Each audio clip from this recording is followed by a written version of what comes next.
My husband's best friend is more like his wife than I am, and after 14 years of feeling like the third wheel, I'm considering leaving him for good. Posted by you/jazzlikesugar7209. My husband, 36M, and I, 34F, have been married for 8 years, together for 14, and we have a 4-year-old daughter who is our whole life. He had been married before to Eliza, his best friend. They married at 18, were together for 2 years, and then divorced. They remained best friends, and when we started dating, Eliza, my husband's other best friend Jack, and my husband were a tight-knit group. Eliza was one of the bros, and I was always the girlfriend and later the wife, always an outsider. His 2 friends are single, so our house was always a place for them to crash. Ever since we moved in together, they would show up unannounced and do their own thing while I made snacks and full meals. For the first year, I tried my best to integrate into their clique, but it never worked out. It was always awkward, and I felt like I was inserting myself where I didn't belong, so I stopped trying and relegated myself to being a great host and letting them do their thing. I didn't notice at first, but over the years, resentment has built up. I feel like a 1950s housewife serving drinks and lighting darts for the men. My husband on his own is amazing, and I love him. He has been a great partner and my best friend during these 14 years. The problem is, I'm not his best friend, Eliza is. Every single thing that happens in our life has to be discussed and analyzed with Eliza. Early in our relationship, I got pregnant. I took the test late at night, and we were really scared. Despite this, he was so reassuring, holding me the whole night and telling me he was ready to do whatever I wanted. I said I needed time to really think about it. The next day, we went to our classes and agreed to meet for lunch.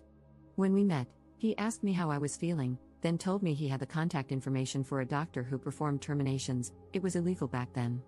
I asked how he found one so quickly when I wasn't even sure what I wanted to do. His answer? He called Eliza early in the morning, and she had a friend who knew someone. I felt so betrayed because this was something deeply personal to me, and he went and shared it with someone else. Not just someone else, it's Eliza, come on, he said. In the days that followed, every time I saw him, he had new information from Eliza and Eliza's friend. I was so confused and scared, and Eliza convinced my boyfriend we needed to act fast because it would be easier. Under so much pressure, I agreed. Long story short, it was a terrible, unsanitary clinic, and I almost died. To this day, I don't know if I should have kept the baby or not. But it's better not to dwell on it. When my boyfriend proposed, Eliza was fake mad that he hadn't told her first.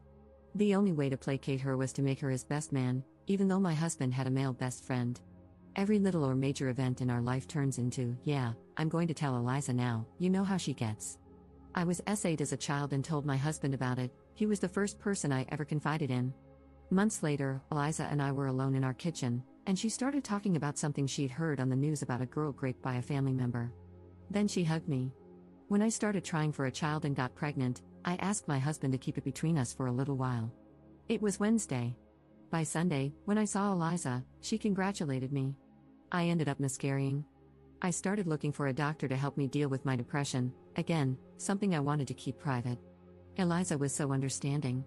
When I was pregnant with my daughter, Eliza came to me full of advice on things I should do. I told her to mind her own business, which really hurt her feelings. I stood my ground and told my husband I wasn't going to raise my child with Eliza's input and didn't want to hear any advice from her. This turned into a big fight with my husband because I was rude and Eliza was family and already considered herself an auntie. That was the only time I gave my husband an ultimatum: Eliza better keep herself away from my motherhood, or I will leave. Now, my resentment has reached the point where I don't want her near me, my house, or my husband. I feel like she is more married to my husband than I am. My whole life feels like I'm living in a best friends to lovers drama. I'm not sure why I'm writing this. Probably because I'm sitting alone in a coffee shop thinking how much I want my husband to just be my husband, not make me feel like a lame love interest in someone else's epic love story. In the past, my husband thought I was being childish. Despite loving him, I can't keep being married like this. I don't feel I can trust him to talk to me without involving Eliza, and I don't want to issue another ultimatum. Update 1 month later. I'm going to start by saying how thankful I am to everyone who showed grace on my last post. This isn't a happy update. If anything, welcome to the pity, angsty train. After writing my post and reading how most people felt about it, my head was full of doubts and sadness. Your opinions weren't a surprise since most of my friends and family had voiced the same at some point. I guess I'm too slow and need to be punched harder to understand. A few days after my post, I took a pregnancy test, and it was positive. Having a large family is what we always wanted, and ever since my termination, I've been left with a feeling of having empty arms. Holding my daughter in my arms felt like being whole again, and I knew I needed to grow my arms even more to hold my new baby too. But after the initial happiness, an ugly feeling started to grow in my stomach. I didn't want Eliza in our life. It felt like taking off my innocence glasses, and I was finally able to see her, really see her. How every smile was so damn fake, how every compliment was always mean-spirited or a veiled self-compliment. Nice potato salad, it was great. Oh, remember, to my husband, that potato salad I made? It was kinda unbelievable blah blah blah, or, nice outfit, I love how confident you are. I can't leave the house without making sure my outfit is flawless. Her reaction to my first pregnancy, my wedding, our travels, my second pregnancy, buying a house, how everything that should have been between my husband and me always included her, as if our life were a play she should write and direct. On our first Christmas together, she came over while we were decorating. With all her positive critiques, I ended up sitting in a corner drinking wine while she and my husband decorated. She's always here. And by here, I mean in my life. She has a say in everything in my life, to the point that when my husband voices his opinion, I can tell when it's his words and when it's Eliza's. I'm not saying that since I wrote the last post, everyone turned into ultimate evils, but thinking and rethinking about my life with my husband, I realized I've always been a passive character. It's like my husband got himself a pet, and he and Eliza are going to be endgame when they both realize they never stopped loving each other. Some of you, like my sister, will say I'm dormant. I guess I am. I've let this go on for so long that it's become normal. My life isn't bad, my husband hasn't been a bad husband, and Eliza isn't so bad at the bars that she hasn't tried to kill me yet. I know it's clear to all of you, but to me, this has been my life for years, my day-to-day. I've learned to look away and make myself small so I don't make others uncomfortable. Maybe because I'm pregnant and hormonal, but I'm tired of this. I love my husband, but I feel he can't fully love me with Eliza whispering in his ear and him running to please her like a golden retriever. After all that thinking and rethinking, I sat my husband down and told him we needed to set some strong boundaries because our marriage wasn't working. I didn't feel loved or respected as a wife or even as a person. I explained more or less what I've written here. My husband denied everything and tried to explain himself, saying Eliza was like a sister to him. I said even siblings have boundaries. It went back and forth, with him making me doubt whether I was, in fact, trying to control who was or wasn't in his life. He even joked about whether he'd need to sneak away to have a drink with his friends. For a moment, I wondered if I was, in fact, crazy. But I stood firm. If he wanted to keep this marriage, Eliza needed to be gone from our life. At first, I thought low contact would be enough, but seeing his reaction, I knew that wouldn't work.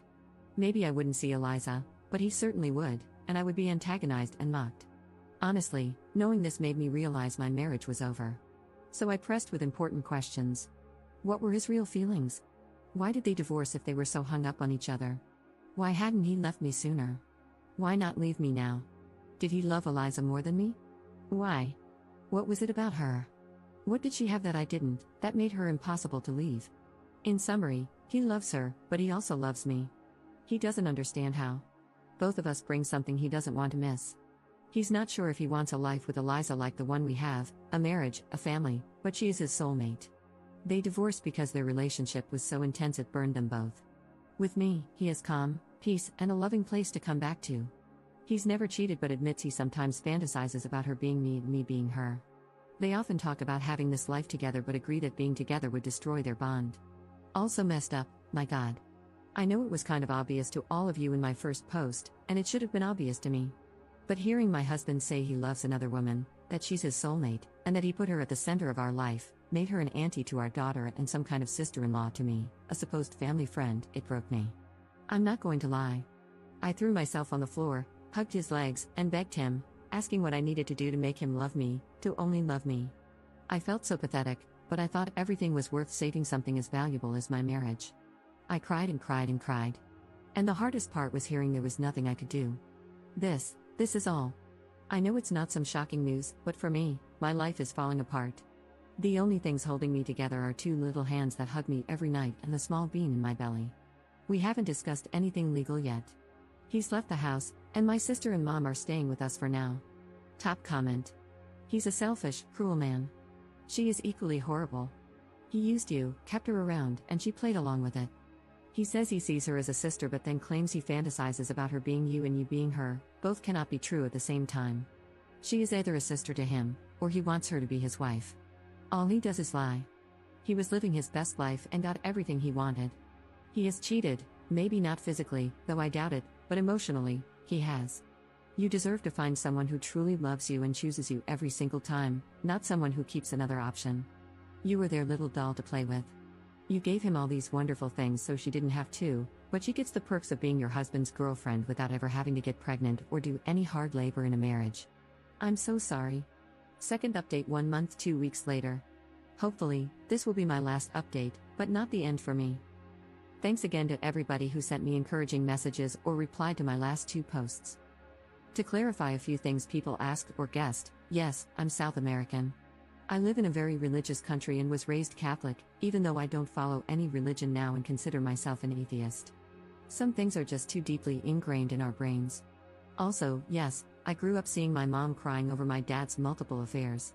I always thought I would never let something like that happen to me, but oops. Luckily, I started seeing a therapist and will heal a lot of things. One of the very first things I discussed with my therapist was my termination, how deeply it hurt me and how big an impact it had on my mind. And yes, some of you guessed correctly. After the termination, I was determined to get something good out of a very traumatic event. Since I loved my then boyfriend so much, I thought maybe our relationship could grow stronger and better. And I fought hard for that.